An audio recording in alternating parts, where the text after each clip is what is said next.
Hey there, Dave here. This video is to talk about the independent project that will be a core part of the assessment this semester.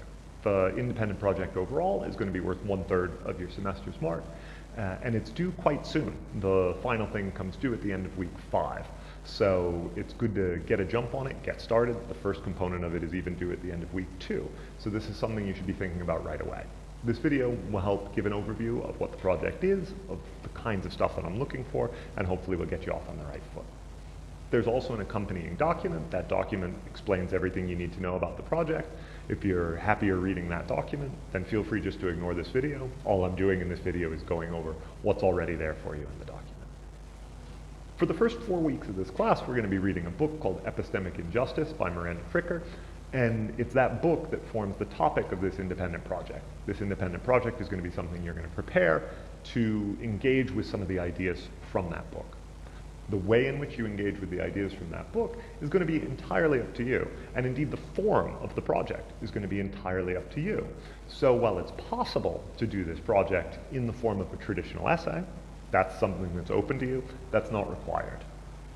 The form is totally open, so I don't want you to take the list I'm about to give you as in any way limiting the possibilities, but you might think about preparing a screenplay of some sort, or you might think about writing a computer program of some sort, or you might think about making a sculpture of some sort, or writing a song, or building a series of memes, or building dioramas, or let your imagination run wild. The form here is open. The criteria that I'll be looking for in these projects: first, that you engage with the book itself; second, that you demonstrate your understanding of the ideas that are relevant for your project; and third, that you show an original way of doing this, that you engage with originality. Given how open the form is for this project, it wouldn't make sense to have something like a word limit. But if you want to think roughly scale of project, think of this as about something like a 2,000-word essay in terms of the scale of the project. This project is also the main independent work you're going to be doing this semester. The rest of your semester's grade is going to be determined by some homework exercises from the book Odds and Ends that we're going to be reading towards the end of the semester, and by the weekly reading quizzes that we're going to have for much of the first part of the semester. So this project is the main place where you get to exercise your philosophical creativity. It's going to be the main place where you get to demonstrate an in-depth, detailed, careful understanding of some of the ideas that we're going on, and hopefully it'll be a place where you'll be able to have some fun as you prepare your project. There are 2 components to this project. The first is going to be a proposal. Because this is so wide open, I want to give you some opportunity to get feedback on your thoughts, make sure you're on the right track, make sure you're thinking productively about how you're going to approach this. So your proposal will be due at the end of week 2, and that should be a document that explains to me what your project is going to be, what ideas you're proposing to engage with, how you're proposing to engage with them, what form your project is going to be in, what kind of scale your project will take, things of that nature. It should also address the way in which you see your project as meeting each of the 3 evaluation criteria. Remember, that's engaging with the book, demonstrating an understanding of the ideas, and demonstrating originality. You should have something to say in your proposal about how your project achieves each of those 3. The proposal itself shouldn't be long. Don't take more than 500 words. I'm not looking for a polished or professional piece of writing from the proposal. Basically, I just want to make sure you're on the right track, and it's an opportunity for me to give you feedback to help you improve the final product that you get to make sure that you get everything you can out of this exercise. So treat this as an opportunity for feedback and advice about how to proceed, rather than something that itself needs to be polished within an inch of its life. I'll turn these around and return them to you with feedback as rapidly as I can, and this probably is the best opportunity you have to receive detailed feedback from me about what seems to be a good idea in what you're thinking and what seems maybe like could use some corrections or tweaks on the way to where it's going. Although the deadline is at the end of week 2, you should feel free to hand this in early. If you do hand it in early, that will give me an opportunity to get you back feedback early, and that will put you in the best possible position you can be in to be pursuing the project itself in light of that kind of feedback. I'll be putting feedback on these and returning them in the order that I receive them. So the earlier you get it in, the earlier you'll have your feedback back, and the earlier you'll be able to get a jump on the project itself. The project itself will be due at the end of week 5. And there will be a place on Moodle to submit this project, but You may have a project that doesn't make sense to submit on Moodle in some way, and if there's a problem submitting your project on Moodle because of its form, then that's just something that talk to me about, and we'll figure out a way for that to be able to be submitted. And I'm going to be marking your project, again, on these three main criteria, but you're not going to be tied to your proposal. You're not going to lose any points if you've changed something from your proposal. I know in the course of developing out a project, obviously you can discover, hey, this thing that seemed like a great idea at first, boy, it really isn't panning out, I need to do things another way. That's fine. You won't be tied to your proposal. The proposal is an opportunity for feedback, but it's not something that you're locked to once I've seen it. So the project itself I'm going to be evaluating, again, in light of these three main criteria. First, engagement with the book itself. Second, demonstrating an understanding of the ideas in play. And third, originality. The proposal and project together will make up a third of your semester's mark. Of that overall third, 20% will be the proposal, and the remaining 80% will be the project itself. So if you want to chop things down finely, that means the proposal's worth 1/15 of your semester's mark, and the project itself is worth 4/15. Together, that adds up to a third. Now, I want to say a bit about each of the three main criteria that I'm going to be marking these projects on. And the first is engaging with the book. The first third of our semester basically is going to be spent reading this book, discussing it together in class, and your project should engage with this book in some way. You might express disagreement with some important part of the book. You might develop a novel argument defending some view that the book takes up. You might find a way of looking at a phenomenon that the book looks at from a different sort of perspective. You might argue that the project of the book is fundamentally without worth.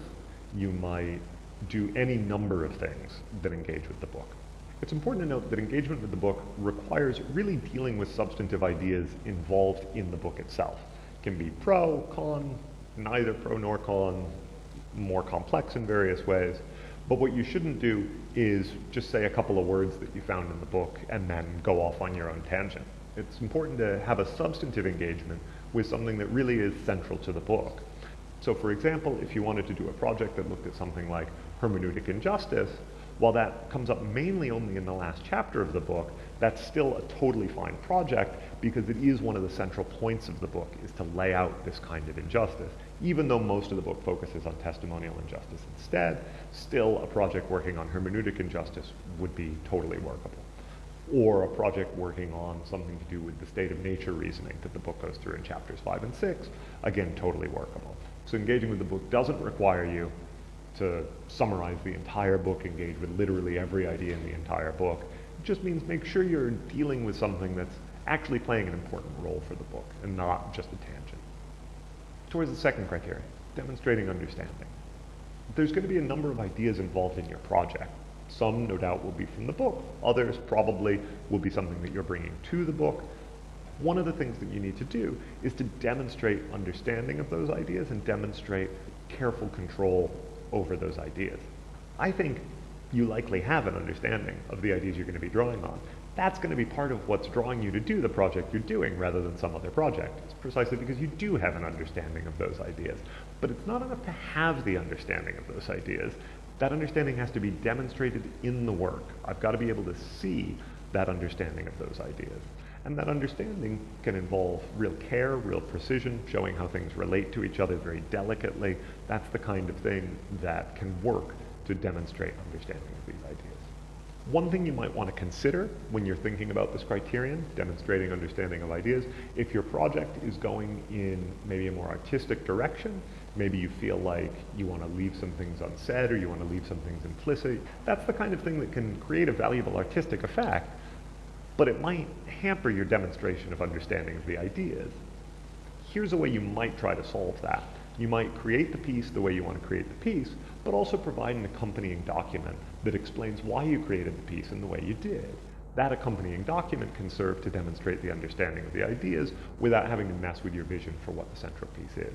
That's not something that's obligatory, but it's a strategy you might want to keep in mind. And the third criterion in play is originality.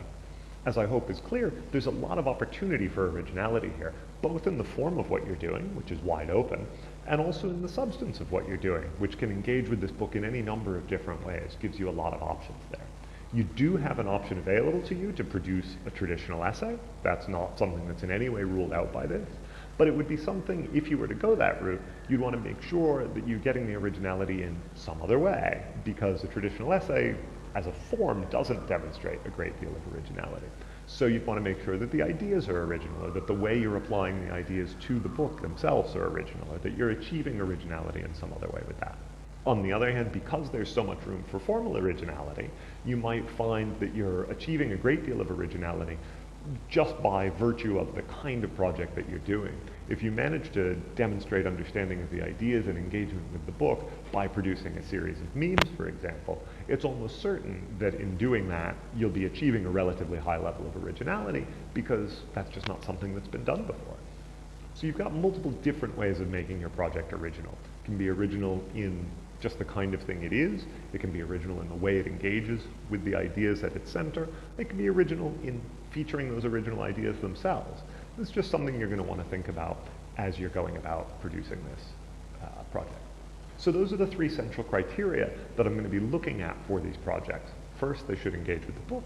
Second, they should demonstrate an understanding of the ideas at play. And third, they should be original. I hope that you see that there should be an opportunity to have some fun with this. I'm really looking forward to seeing what you come up with on this project. I look forward to seeing your proposals at the end of week 2. Again, if you have any questions about any of this, first place to check is the accompanying document, which should explain it all. And if that doesn't answer your questions, then just get in touch. Hope you're doing great. See ya.